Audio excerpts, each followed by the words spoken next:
வணக்கம். இந்த பிரபஞ்சத்துக்கும் நமக்கும் நடுவுல ஏதோ ஒரு தொடர்பு, ஒரு தாளம் இருக்குன்னு நீங்க என்னைக்காவது யோசிச்சிருக்கீங்களா? இன்னைக்கு நாம அகத்தியர்ங்கிற மகா முனிவர் கொடுத்த ஒரு பழங்கால சார்ட்டை பத்தி தான் பார்க்க போறோம். பூமிக்கு வர ஒரு தெய்வீக சக்தியோட சுழற்சியை இது காட்டுது. வாங்க, இந்த பிரபஞ்ச ரகசியத்தை நாம ஒன்னா சேர்ந்து தெரிஞ்சுக்கலாம். இங்க பாருங்க, இதுதான் அந்த சார்ட். இது வெறும் ஒரு படம்னு மட்டும் நினைக்காதீங்க. இது ஒரு கேலண்டர் மாதிரி. வருஷம் முழுக்க பூமிக்கு வந்து சேர்ற ஒரு தெய்வீக சக்தியோட ஏற்ற இறக்கத்தை இது காட்டுது.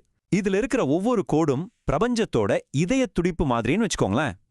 அப்போ இந்த மர்மமான சக்தி அப்படின்னா என்ன? நாம அதை எப்படி அடைய முடியும்? அதுக்கு சரியான நேரம்னு ஒன்னு இருக்கா? இந்த கேள்விகளுக்கு பதில் தேடிதான் நம்மளோட இந்த ஆய்வு இருக்க போகுது. சரி, இந்த தெய்வீக சுழற்சியோட முதல் கட்டத்துக்குள்ள போலாம். இதுக்கு பேரு ஏற்றத்தின் பருவம். அதாவது இந்த சக்தி மெதுவா மேல எழும்ப ஆரம்பிக்கிற நேரம். இந்த சாட்டை பாருங்களேன். நம்ம பயணம் புரட்டாசி மாசத்துல இருந்து தான் தொடங்குது. இது சும்மா ஒரு மாசத்தோட தொடக்கம் இல்லைங்க. ஒரு ரொம்பவே விசேஷமான காலத்தோட ஆரம்பம். அந்த சக்தியோட மேல் நோக்கின பயணம் இங்கிருந்து தான் ஸ்டார்ட் ஆகுது. இந்த சார்ட்டை நல்லா கவனிச்சு பாருங்க.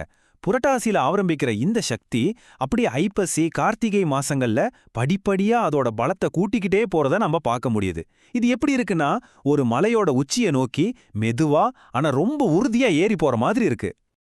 அகத்தியரே என்ன சொல்றாருன்னா, அப்பனே பின் மார்கழி வரும். இந்த வார்த்தைகள் ஒரு எச்சரிக்கை மணி மாதிரி இருக்குல்ல? ஆமாங்க, நாம இப்போ இந்த சுழற்சியிலேயே ரொம்ப ரொம்ப முக்கியமான ஒரு மாசத்தை நெருங்கிட்டு இருக்கோம். இப்போ நாம அந்த உச்சத்துக்கே வந்தாச்சு.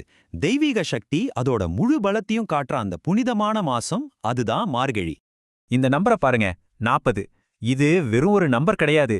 இதுதான் மார்கழி மாசத்துல பூமிக்கு வர்ற தெய்வீக சக்தியோட உச்சக்கட்ட அளவு. வேற எந்த மாசமும் இந்த அளவுக்கு பக்கத்துல கூட வர முடியாது. ஆனா இங்கதான் ஒரு முக்கியமான ட்விஸ்ட் இருக்கு. இந்த உச்சகட்ட சக்தி மாசம் முழுக்க நமக்கு கிடைக்காது. அது ரொம்ப குறுகிய புனிதமான ஒரு நேரத்துல மட்டும்தான் வெளிப்படுமா? அது எப்போ தெரியுமா? அதிகாலை நேரத்துல. இந்த ஒப்பீடு எல்லாத்தையும் ரொம்ப தெளிவா சொல்லுது பாருங்க. மத்த மாசங்கள்ல தெய்வீக சக்தி கம்மியா இருக்கும், அதுவும் நாள் முழுக்க பரவி இருக்கும்.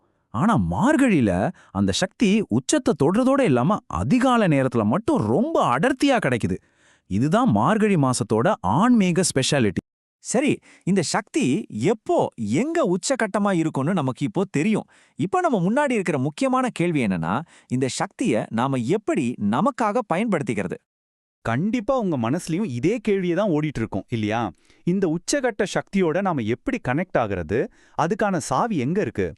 அகத்தியரோட போதனைகளே அந்த சாவியை நமக்கு கொடுக்குது. அந்த சக்தியை நம்ம பக்கம் ஈர்க்கிற பவர் ரெண்டே ரெண்டு புனிதமான துதிகள்ல அடங்கியிருக்குன்னு சொல்றாங்க. அதுதான் விஷ்ணு சகஸ்ரநாமம் மற்றும் திருவாசகம். அந்த ஒளிய நாம அடையறதுக்கான வழி ரொம்ப சிம்பிள், ஆனா அதே சமயம் ரொம்ப பவர்ஃபுல்லானது. அகத்தியர் சொல்ற இந்த 3 ஸ்டெப்ஸ பாருங்க. மார்கழி மாசத்துல அதிகாலையில எந்திரிக்கணும். அப்புறம் இந்த 2 தெய்வீக துதிகளையும் முழு ஈடுபாட்டோட சொல்லணும். இதனால என்ன பலன் கிடைக்கும்? அகத்தியர் வார்த்தைகளே கேட்போமே.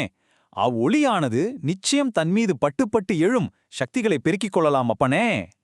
அதாவது அந்த தெய்வீக ஒளி நம்ம மேல படும்போது நம்மளோட சக்தியே அதிகமாகும்னு சொல்றாரு. இத ஒரு ஸ்பிரிச்சுவல் ரீசார்ஜன் கூட சொல்லலாம். சரி, இப்போ இந்த முழு புனிதமான காலத்தையும் ஒரு தடவை திரும்பி பார்க்கலாம் வாங்க.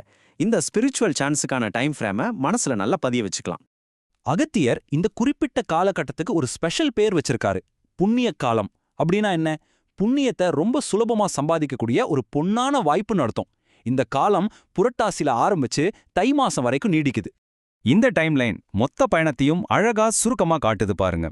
புரட்டாசியில தொடங்குது, மார்கழியில உச்சத்தை தொடுது, தையில முடியுது. இது ஒரு தெளிவான ஆன்மீக வழிகாட்டி மாதிரி. அப்போ இதிலிருந்து நாம எடுத்துக்க வேண்டிய முக்கியமான விஷயம் என்னன்னா, இந்த பிரபஞ்சமே நம்மளோட ஆன்மீக வளர்ச்சிக்காக ஒரு ஸ்பெஷல் டைமை ஒதுக்குது. அந்த நேரத்தோட அழைப்பை கேட்டு அதுக்கு தகுந்த மாதிரி நாம நடந்துக்கிறது மட்டும்தான் நம்ம கையில இருக்கு.